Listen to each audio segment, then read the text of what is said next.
Earlier this year, the International Aerospace Quality Group, IAQG, released Revision C to AS9100, the Aerospace Quality Management System standard. The revision marks the first major change to the standard since its initial release in 1999. AS9100 is based entirely on ISO 9001-2008, and it additionally tacks onto the aerospace industry requirements. These requirements were placed to ensure safety, reliability, and the quality of aerospace products. Based on the stakeholder input and the IAQG charter, the rewrite team has some key objectives. Incorporate ISO 9001-2008's requirement. Expand the scope from an aerospace standard to an aviation, space, and defense standard. Incorporate new requirements based on stakeholder input. Ensure alignment with IAQG strategies. Clarify existing requirements. AS9100 is based on ISO 9001-2008 and is maintained and administered by the International Aerospace Group, which started its revision in 2005. AS9100C includes definitions for three important new terms: risk, special requirements, and critical items. Other critical changes to the standard involve quality manual relationships, risk management, customer satisfaction, project management, recognition of supplier quality data, and approval status of suppliers. The IAQG has already established a 30-month transition period for AS9100C.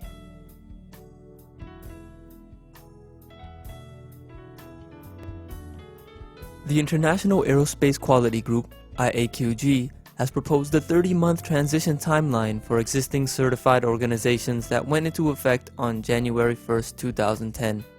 The Online Aerospace Supplier Information System, OASIS, database will be used to share IAQG expectations and track clientele transition activity via certification body issuance of AS9100C certification. All AS9100 audits after July 1, 2011 must be to Rev C.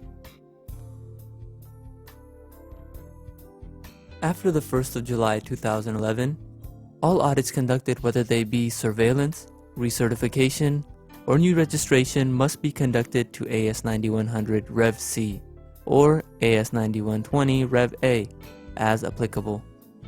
Any certification in OASIS that are to Rev B of AS9100 after June 31, 2012 will automatically be withdrawn. For those clients, a complete new recertification audit must be completed.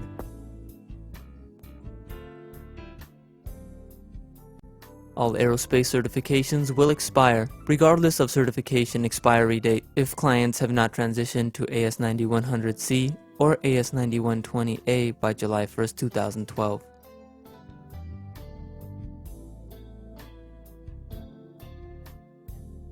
The days for all 9100 and 9120 2009 transition audits shall be as follows.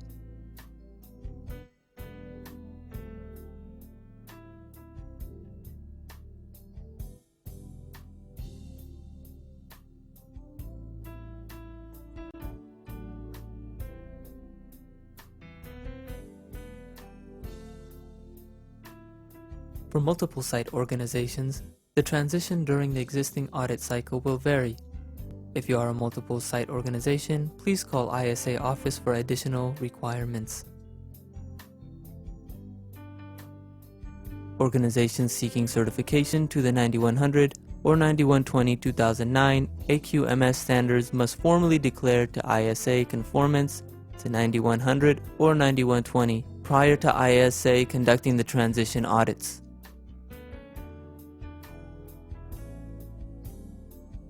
The following section will provide a brief overview on some of the key changes in Revision C of AS9100. This change deleted the previous requirement to create a document showing the relationship between AS9100's requirement and the organization's documented procedures. The stakeholder input was that this requirement had no effect on product quality and was viewed as prescriptive. A new requirement requires on-time delivery, that product quality be measured, and that appropriate actions taken when customer objectives are not met. The evaluation of customer satisfaction shall include monitoring of product conformity, delivery performance, complaints, and corrective action requests. This requirement will establish a clear relationship between the QMS and organizational performance. A new requirement for planning and managing product realization in a structured and controlled way. Most aerospace products are complex and involve multi-tier partner and suppliers.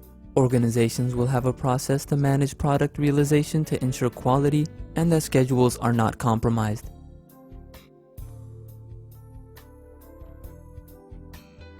The new requirement under Clause 7.1 requires an organization to implement a risk management process. This clause will require organizations to identify and classify risk, determine levels of acceptable risk, and have effective risk mitigation plans for unacceptable risk. This requirement puts a focus on product risk during product realization. This is vital as new technologies in aircraft, space vehicles, defense systems, and materials are introduced. Organizations will need to ensure that a risk management process is in place, that risks are appropriately applied in the process, and that they are successfully managed. The existing configuration management clause was simply moved to Section 7. This puts the focus on product instead of documentation. Some level of configuration management is expected for all products at all levels of the supply chain. This change is in the form of a guidance note that encourages the use of data from external sources in the supplier selection and evaluation process. The industry trend is to use externally provided supplier performance data.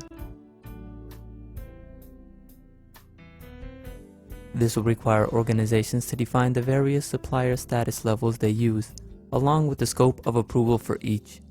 They will also have to define the process for supplier approval status decisions and changes. The requirement stems from an increased emphasis on supply chain management throughout the aerospace industry. Conditions for using a supplier must depend on the approval status, and an organization must be able to demonstrate the logic used in making those decisions. Process, responsibilities, and authorities must be defined. The previous revision requires organizations to periodically validate test reports for raw material. This was often a misunderstood concept, frequently misapplied, viewed as prescriptive, and subject to varying interpretations. The rationale going forward will be if an organization is making critical items in which the material, chemical, and physical requirements are important, it should be verifying test reports as part of its risk management process. This change moves the first article inspection required from Clause 8.2.4. It will require organizations to verify that their production processes, documentation, and tooling are capable of producing parts and assemblies that meet requirements. AS9100 will still be referenced as guidance and is often flowed down from major aerospace companies. The change no longer requires organizations to use detailed tools and techniques such as check sheets, flowcharts, etc. to support the internal audit process. The industry considered this to be too prescriptive and decided it was best to leave the identification of the tools up to the supplier. AS9100C requires that when the organization uses sampling inspection for the product acceptance, the sampling plan shall be justified on the basis of recognized statistical principles and appropriate for use. The rationale was that numerous requests were received to improve the sampling clause, and that the way it was previously written confined organizations under other plans that could still be proven statistically valid.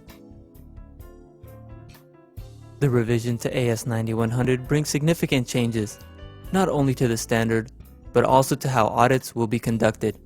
It will be an audit tool, and auditors will be measuring organizational effectiveness.